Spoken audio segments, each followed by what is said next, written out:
Hi good morning.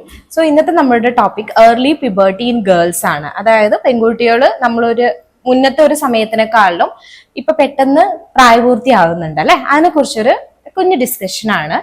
So usually average age എന്ന് പറയുന്നത് ഒരു 10 to 14 ഇയേഴ്സ് ആണ് ഗേൾസിൽ. അപ്പം ഏർലി പ്യൂബർട്ടി അല്ലെങ്കിൽ ഏർലി ആയിട്ട് കുട്ടികൾ പ്രായപൂർത്തിയാവുന്നുണ്ടെന്ന് പറയുമ്പം നമ്മളുടെ പ്യൂബർട്ടിയുടെ ലക്ഷണങ്ങൾ, അതായത് ബ്രസ്റ്റ് ഡെവലപ്മെന്റ്, ഹെയർ ഗ്രോത്ത്, അതേപോലെ തന്നെ ആർത്തവം വരുന്നതൊക്കെ ലെസ് ദാൻ 8 ഇയേഴ്സിലാവുമ്പോഴാണ് നമ്മൾ ഏർലി പ്യൂബർട്ടി എന്ന് പറയുന്നത്.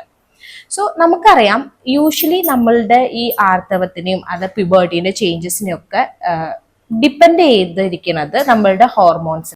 സോ ഹോർമോൺസ് അധികമായിട്ട് സെക്രീറ്റ് ചെയ്യുന്ന കോസസ്, അതായത് ഒന്നെങ്കിൽ നമ്മളുടെ ബ്രെയിനിലുള്ള ഏതെങ്കിലും ട്യൂമേഴ്സ്, അല്ലെങ്കിൽ അണ്ടാശയത്തിലുള്ള ട്യൂമേഴ്സ്, അല്ലെങ്കിൽ പുറത്തുനിന്നുള്ള ഈസ്ട്രോജന്റെ ഹോർമോൺസ്. അപ്പം ഇതാണ് റീസൺസ് എന്ന് പറയുന്നത്. നമ്മളുടെ ജീവിത ശൈലി കൊണ്ടും നമുക്ക് ഏർലി ആയിട്ടുള്ള പ്യൂബർട്ടി ഉണ്ടാവാറുണ്ട്. കാരണം ബിക്കോസ് പ്രീവിയസ് ഇയേഴ്സിലൊക്കെ ഗേൾസ് ഒരു 10 to 14 ഇയേഴ്സിലാണ് പ്രായപൂർത്തി ആയിട്ടുള്ളതെങ്കിൽ ഇപ്പം അധികവും അതിലും ചെറിയ വയസ്സിൽ പ്രായപൂർത്തി ആകാനുള്ളതിൽ ഒരു പ്രധാന കാരണം നമ്മുടെ ലൈഫ് സ്റ്റൈൽ തന്നെയാണ്.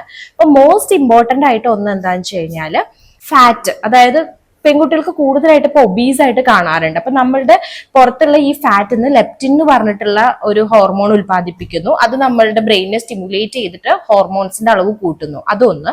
രണ്ടാമത്തെ, നമ്മളിപ്പോ അധികം പ്ലാസ്റ്റിക് കണ്ടെയ്നേഴ്സ്, അതേപോലെ പ്ലാസ്റ്റിക് ബോട്ടിൽസ് ഒക്കെ ഉപയോഗിക്കുന്നുണ്ട്. അപ്പം അതും ഒരു റീസൺ ആണ്. കാരണം അതിൽ സീനോ ഈസ്ട്രോജൻസ് എന്ന് പറഞ്ഞ ഒരു ഈസ്ട്രോജന്റെ അളവ് കൂടുതലാണ്. ഓക്കെ, നെക്സ്റ്റ് എന്ന് പറയുന്നത് നമ്മൾക്ക് എന്തെങ്കിലും തരത്തിലുള്ളത് നമ്മളെ ഫാമിലി മെമ്പേഴ്സിനൊക്കെ, അമ്മയ്ക്കോ അല്ലെങ്കിൽ അമ്മൂമ്മയ്ക്കോ ഒക്കെ പെട്ടെന്ന് പ്രായപൂർത്തി ആയിട്ടുണ്ടെങ്കിൽ നമ്മൾക്കും അത് നമ്മളിപ്പോൾ ജനറ്റിക് ആയിട്ടുള്ള കാരണങ്ങൾ എന്ന് പറയും.